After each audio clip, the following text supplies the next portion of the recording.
The big story around the world today. Just hours ago, President Trump wrapping a lengthy news conference at the NATO summit in the Netherlands.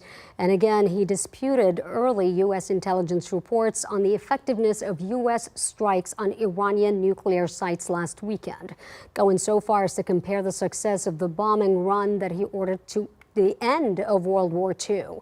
Laura Aguirre reports. We call it the 12-day war. We think it's over. I don't think they're going to be going back at each other. I don't think so. President Donald Trump projecting confidence that Israel and Iran's ceasefire will hold and that targeted U.S. strikes successfully destroyed Iran's nuclear capabilities. We assess that the American strikes on Iran's nuclear facilities has set back Iran's ability to develop nuclear weapons for many years to come.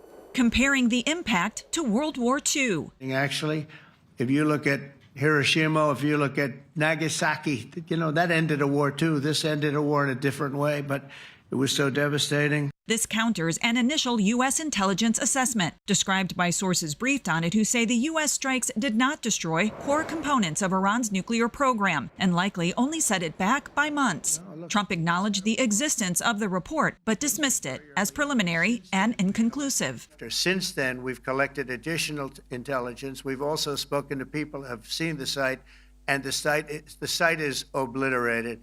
And we think everything nuclear is down there. They didn't take it out. On Capitol Hill, agreement runs largely along partisan lines. Donald Trump has a long history of distorting and putting his own take on U.S. intelligence assessments, regardless of what it actually says. So you have the Iranians that are saying, look, we want to negotiate peace now. Obviously, we impacted their facilities. Trump confirmed today the U.S. will meet with Iran next week about a potential nuclear agreement, but has repeatedly said he doesn't feel that formality is necessary. I'm Laura Aguirre reporting.